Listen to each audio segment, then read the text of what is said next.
this is a kind of conversation that could be happening in a business that you care about. The topic today is engaging the team more strategically.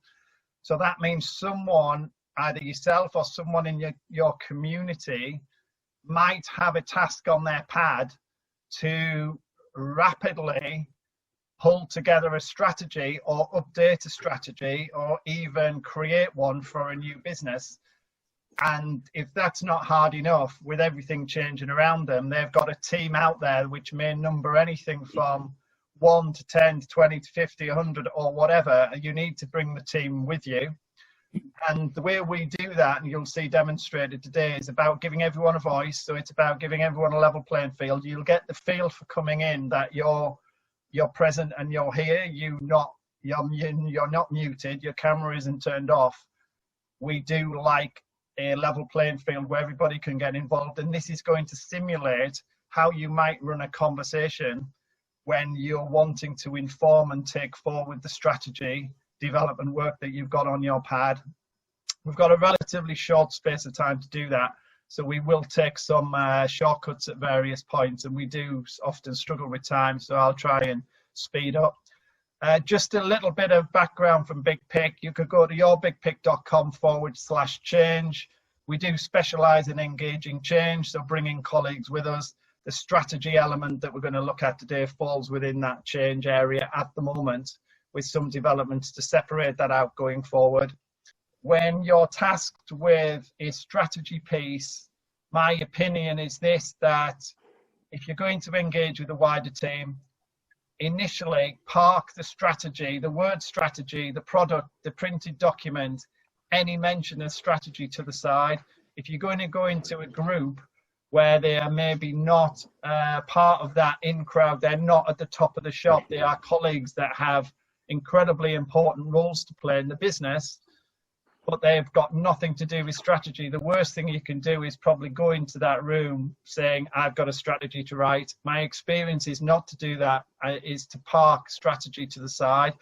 And I think the objective of this first step in my own mind is about gaining the trust and the attention of the group that you're going in to talk to, because without that trust and the attention, I think it's going to be quite difficult. And I'm going to bring Hewel in at this point. When I was preparing for this, Hewel, you came up with a great story around this. I was working in the Middle East. I was taken on as a training manager in an oil refinery. I was the third training manager in 3 years because the previous two had not been able to get the training team to work together. There were 20 people involved, 20 gentlemen involved from all sorts of different nationalities and all cultures, all religions. And everybody just seemed to be at everybody else's throat. So after I'd had a chat with the HR director, I came up with a strategy. On the very first day, I walked in with a list of everybody's name. On this list, gave them each a piece of paper, and this is basically before they'd even know who I was.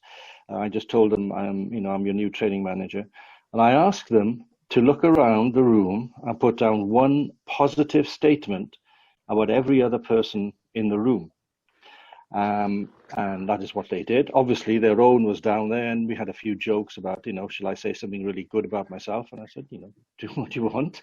I collected the pieces of paper. And overnight, I then reproduced a single piece of paper about each person. And obviously the 19 statements were written down, and all were very positive statements from the group. And then the following morning, I walked in and I handed out the pieces of paper, and all they saw were these positive statements. They had no idea who had said what about them. But it was amazing to see the difference in the attitude. I even saw grown men cry because they thought that nobody had any time for them.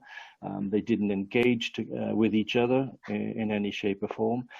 But it turned out that team, we worked together for 18 months, and that team was the best team that I ever had to work with. And simply because all of the agendas were taken down.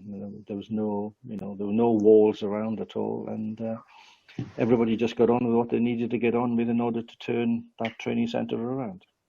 No, that's excellent. Thanks, Hugh. I mean, I made the connection with trust and attention. Do you think that's a fair link? I added on attention, but it was trust. Trust was the word. You were using that particular exercise to establish trust, I think, by being open and people receiving that sentiment, that thought. It's more probably openness, but a bit of trust. Is that a fair connection? Yeah, definitely. Openness was the big thing, because they all had sort of hidden agendas and probably had ideas that they had heard behind people's backs and so forth. So I wanted it to be completely open. And the trust is just something that I think came as a result of what they were reading. That everybody in that room actually did like something about them, which was very, very powerful.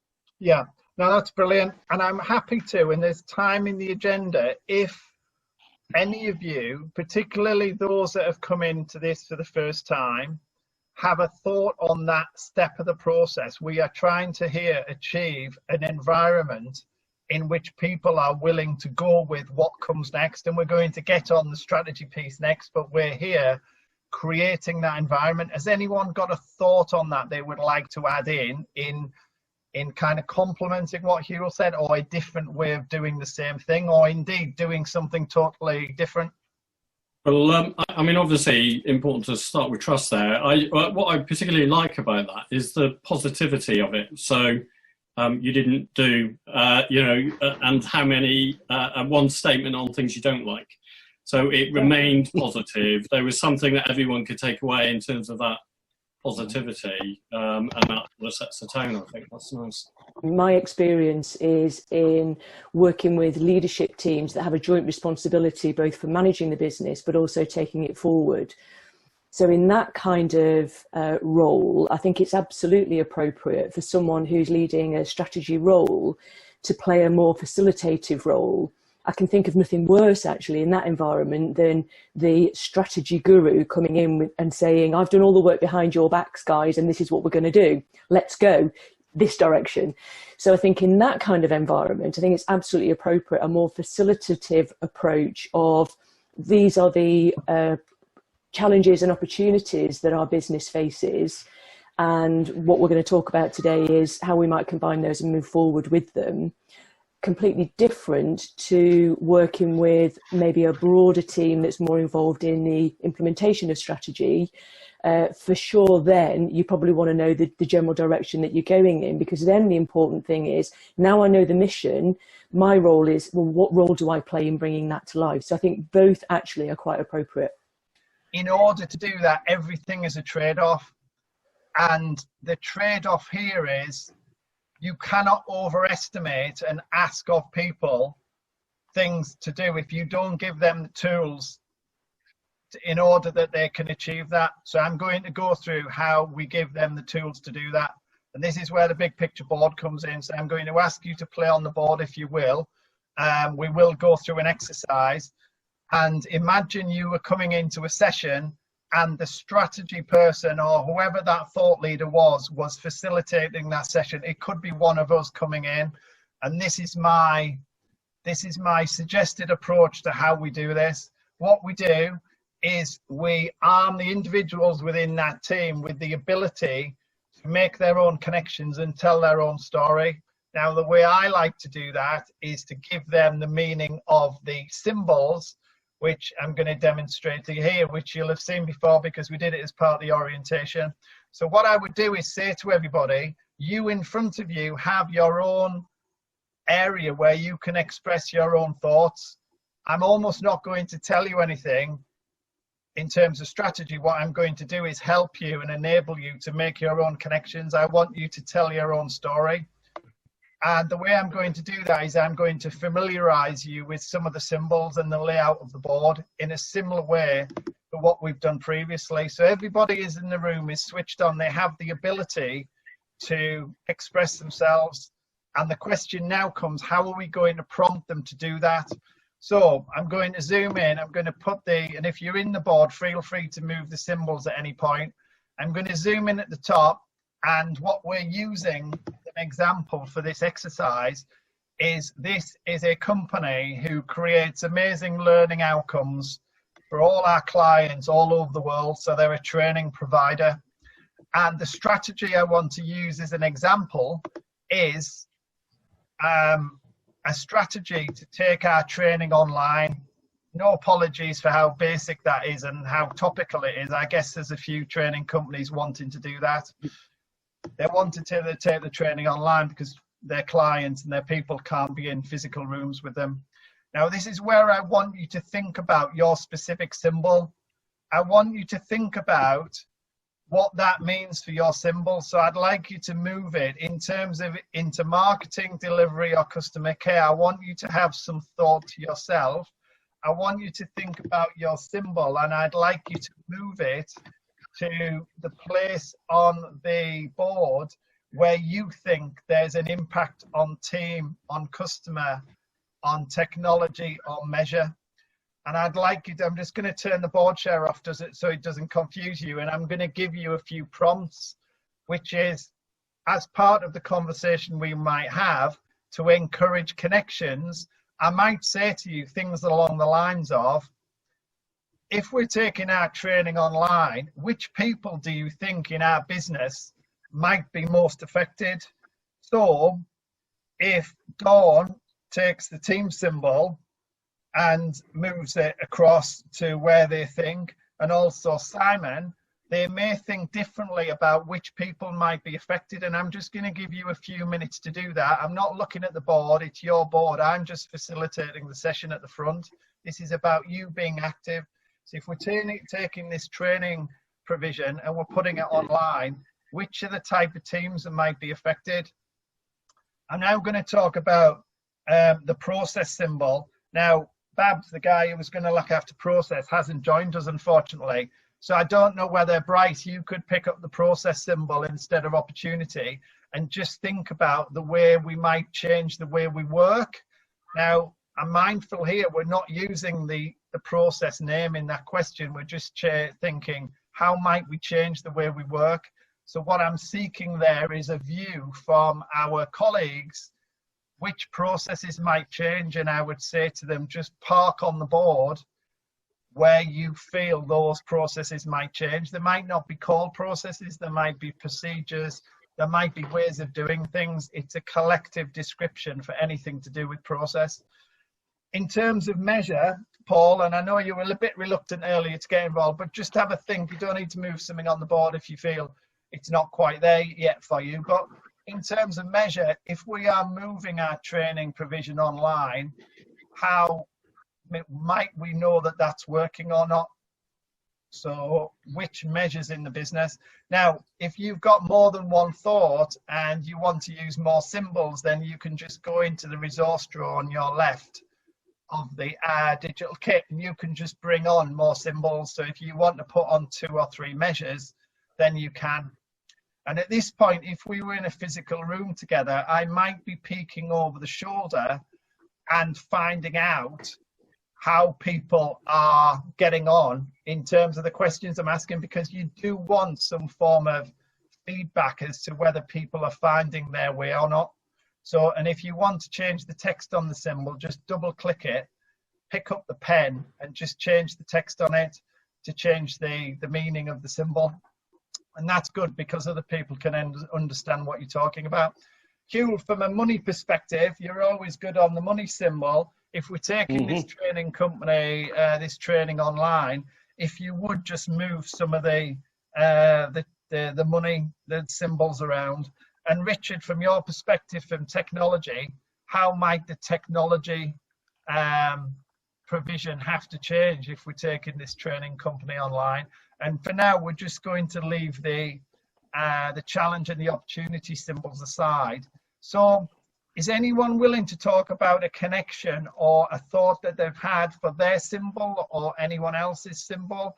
Have I provoked any kind of thought or connection for anybody that's willing to go with it?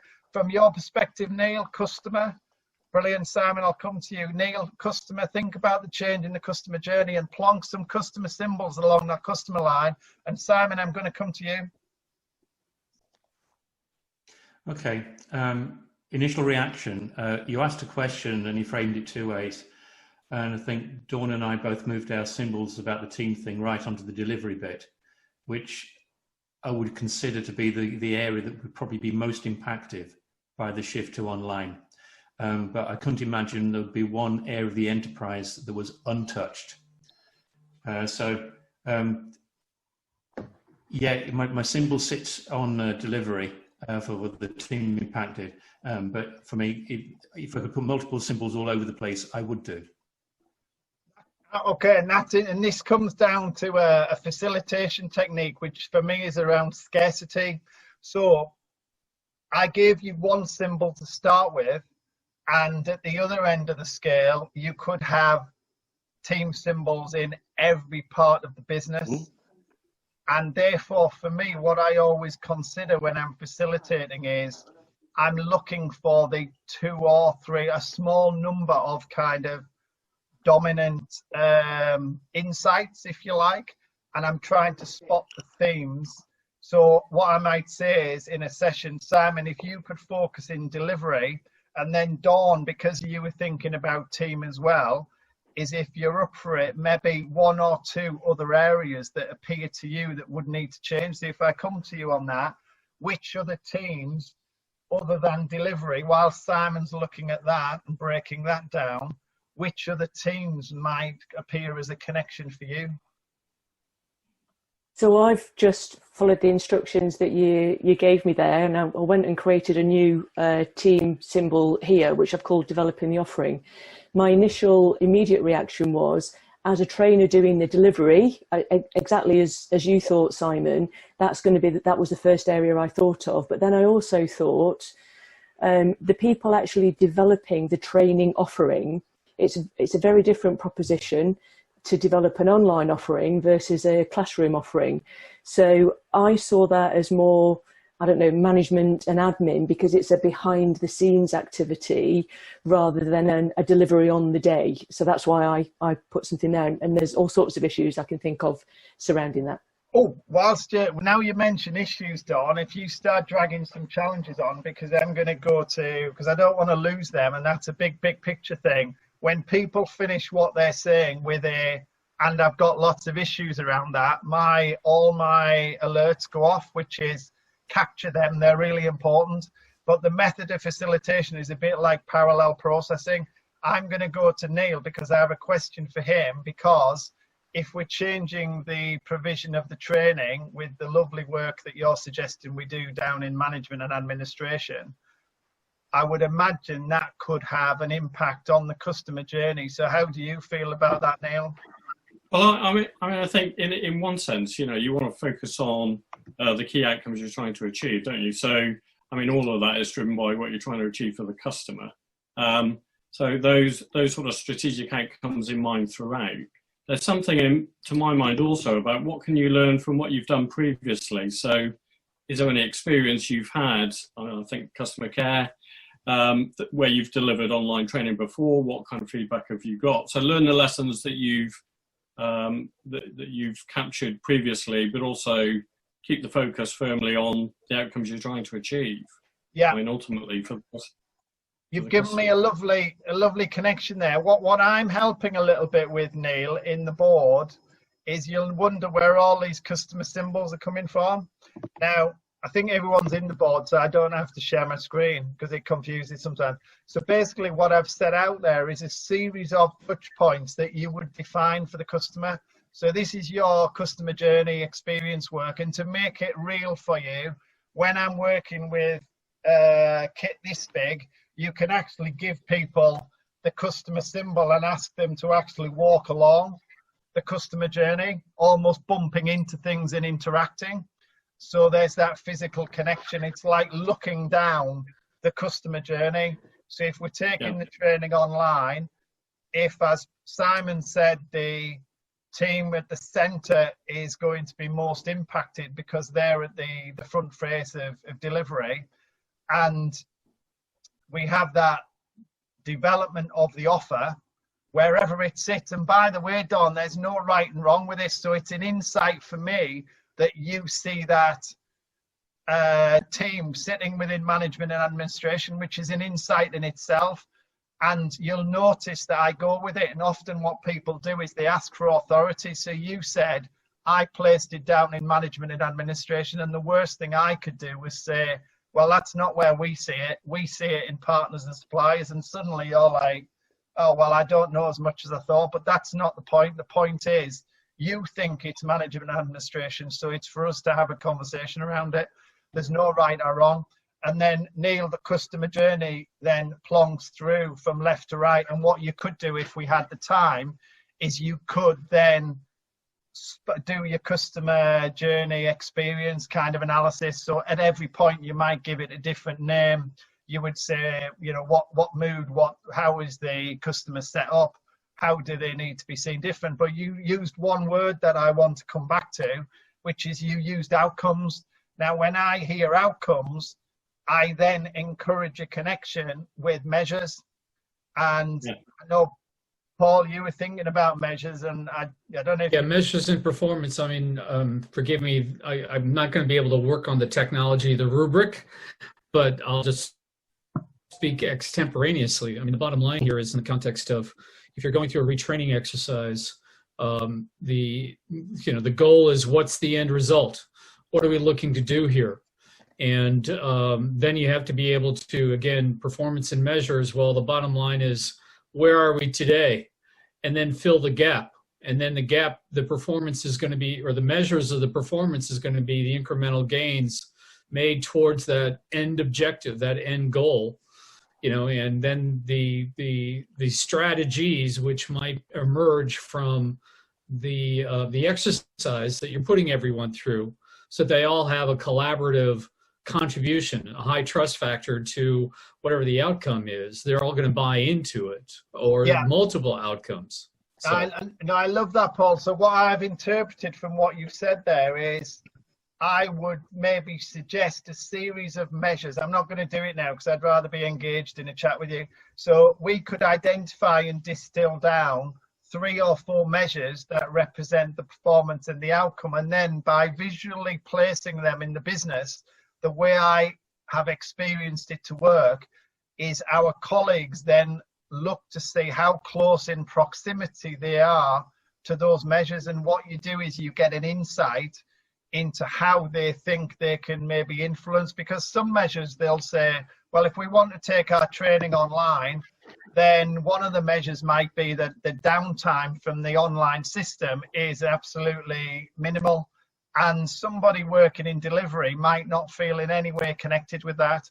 So what I would encourage is a connection or a consideration between what are the measures of, or the outcomes of success for them that make sense to them. Some will be directly applicable, and other measures that will be really important for the strategy will stand alone somewhere else. And that's good to know in itself, because they're going to get less connection with the people. Does that make a bit of sense?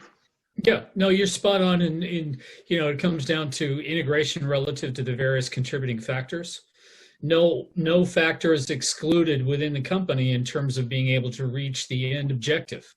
You can't say, the finance guy can't say, well, I have no relationship to sales, I'm not really interested in it. Well, the bottom line is that they do have a real contribution that they could be making to be able to increase margin, in contribution margin, profitability. All of that is aligned. And so that's the common perspective, the common lens that everybody's got to be able to look through and have it integrated and aligned throughout the entire company. And this would be just one example of it. What I think I've heard there, Paul, is the system. Is that a systems thinking point? That's what I might know it as. That whilst every colleague has a voice, everything is connected together. So if you have a pocket, when Dawn spoke about almost by positioning that team down in management and administration, they might be hidden away. They might be in a different geographic location. They might not even be in the same physical location as anybody else. It might be a back room developing that. But what they do in that room is, you can't get away from the fact that that work, that endeavor is connected up to the customer journey, the purpose, Absolutely. the front face of dealer. And that's the systems thinking point that we are encouraging people to think about, and not taking the lazy brain approach of going, what I do here today in my interaction to the customer has absolutely no bearing on anything else in the business. To me, that isn't a positive way of looking at it, and we need to encourage more holistic or overall thinking rather than silo thinking, and we need to do that in a practical way, if that's fair. Yes. Fab, I want to get on. Someone has gone nuts with a technology symbol, and I think it's Mr. Copley. And I need to give him your time in the sun, Richard, because you've obviously had a few thoughts around technology. So take us through it. No, just getting some random thoughts down while I still had them, and they all went. I guess on the delivery side, that's where the real focus would be. I've put in the middle there something that looks like MOOC-like delivery. So, MOOC is a massive open online course. So these are courses that have been developed for delivery to thousands of people simultaneously. And I've done a few of these this summer for reasons that are obvious to us all. And it's quite unusual to be sat there with 5,000 other people across the world watching the same course. But that feels like the sort of standards that should be applied to any future training, that ability to scale, to deal with people in multiple locations, multiple languages. So I put down somewhere something about, translation, automation. I think if you're going to do courses, then at some point you're going to offer certifications and qualifications. So you're going to need things like auto graders. Once you start charging for this, you're certainly going to need online customer support, because people will be online and they will expect that support to happen there and then. And obviously you need, a reliable platform, a platform that can support third-party course constructors, third-party deliverers, a platform that is agnostic, so it doesn't care what technology exists at the client end, because you're delivering from the server end, and therefore this has to, deal with all platforms that you might come up against. And even though you may have built the course 2 years ago, it still has to look like it's being delivered today. So some technology that promotes lifelike lecture delivery. So those are just a few of the random thoughts that I was having as I was listening to everyone else talking. You've used some fantastic words on there that I'm going to have to look up afterwards. But thanks for that. I can't even say them, so I'm not going to try.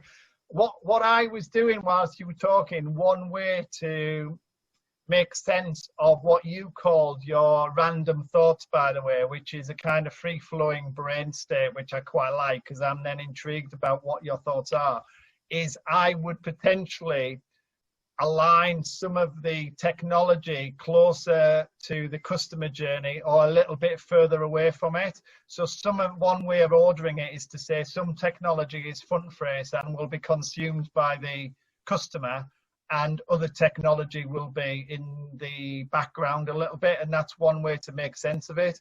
One thing I would encourage with a board like this, if we had more time, is to encourage connections and clustering. So I think based on that first pass, what I would suggest we went on to do, if we had the time, is we would cluster some of the team symbols, which teams use which technology, which teams interact with the customer, which don't. We didn't get many processes on there so much, but we would identify some processes that embody the kind of different way we work. Now, I'm going to cut it fine because of time. There was a couple of money ones. If you just brief on the money ones, Hugh, what was your thought on the money? Well, the first thing is that I can give you a real example of when we actually turned from using a workshop to doing things online, and that was back in 2002 on an SAP project.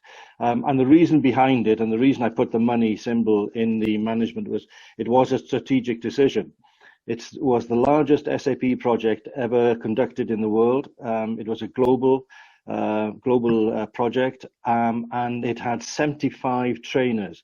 Now, if you can imagine that every trainer was costing this business $200 every single day, you can imagine the sort of price that this was costing the business. So we came up with a strategy that we would have internal shadows. So we took people from, because they had other training centers within the business, people who were already trainers, but not maybe technology or SAP trainers, and we trained them to take over from the consultants, and thereby we were able to save $1 million and more for the project between 2003 and 2005. So that was, it's something that we worked on in order to, get finance involved, strategic decision on finance. So that was my thought. Yeah, no, that's excellent. What I take from that, from a money perspective, Hugh, is that taking a business online in terms of its training, in effect, is, and I've seen an opportunity down in the bottom there about overhauling the business model. It's almost a different business model. So if it's a significant change to the business model, which will have its own features and characteristics. Now, I think that will start to become evident through these conversations, because what you tend to find is, back to Dawn's point about going in the room and starting the conversation, this is such a significant shift for this business. The generation of challenges and less so maybe opportunities, it's more about the challenges. More and more challenges will come out when the realization hits about the impacts in different parts of the business. So I could see this conversation heading along the lines of, actually, we've got a lot to do in order to firstly form the strategy, but also, as we said earlier, to implement it, because I chose an example which was actually a significant one. And I know strategies can cover different things, but I would put this at the more significant end. And the reason I mention it about money is because that will require potentially a lot of investment to make that shift from what was a face-to-face delivery. And I'm not so sure how training companies are managing with that in terms of their cash flow at the moment. I would imagine that's going to be a real stretch for them about what's the tension in terms of being able to take that, how quickly can they get their stuff online, because there's a lot of recorded content, and actually they can't just record their content, they have to break it down and repackage it up and then re-platform it. So that's the kind of connection there. And that's, you can prompt that by giving people the props, but then leading them through the conversation.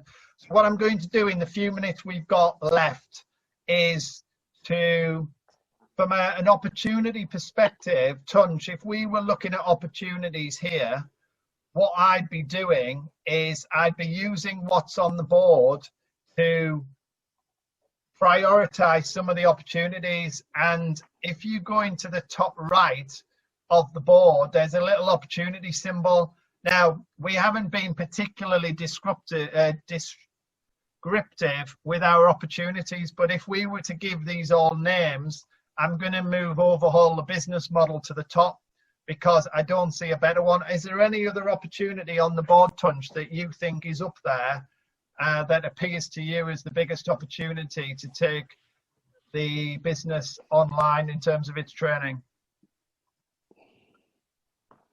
To add on to it, Martin, to what's already been discussed, I believe I just want to pull us back to Hugh's original point where it started. I think it's all about engaging the people and motivation. It starts from any technology or anything. The people are the enablers for it. And for me to be able to achieve any desired business outcomes, we need to be able to explain why and how, and show the individuals what's in it for them factor to energize and motivate the team to become the enablers to use those technology and the process to reach the business goals via the relationships we develop by having those direct positive communications. So Hugh touched on an important point earlier on, but with those statements, actually he helped those colleagues to see what's in it for them factor. So once the people understand what's in it for them, they will be more open to that learning and being able to become the enabler to use the technology so the businesses can further themselves. Yeah. So again, I would say the most important part is with the relationship building and the communication side of it. Yeah, and I think how that might come out in this kind of conversation is when the challenges are coming out from the team, you're liable to get a theme of include us, talk to us, keep us involved, because the last time we tried to do something, those things didn't happen, and that meant that it didn't land and it didn't achieve the outcomes. So I'd be spotting that theme. So we do a lot of analysis in the background of the insights that we get from the team to ensure that we're picking that up, if not in the strategy, in the communication and the implementation around it, to make sure that the views of the teams are reflected. I'm stuck for time, so that becomes the end of the practical exercise. What I would leave you with is, firstly, thank you for being a part of what is a little bit of a simulation and an experience of a conversation.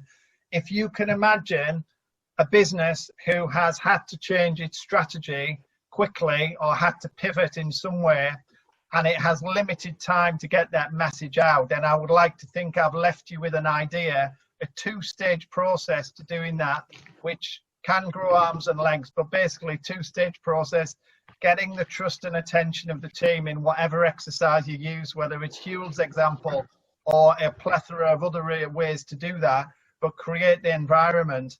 And then in order to work with the time that you've got, in my mind, you have to give the team something for them to express themselves and work with, because if not, it is at worst going to become a one-way show and tell. And at best, it will come back in a form you won't be able to make any sense of. So I think by using the symbols, we've used those lenses to address that.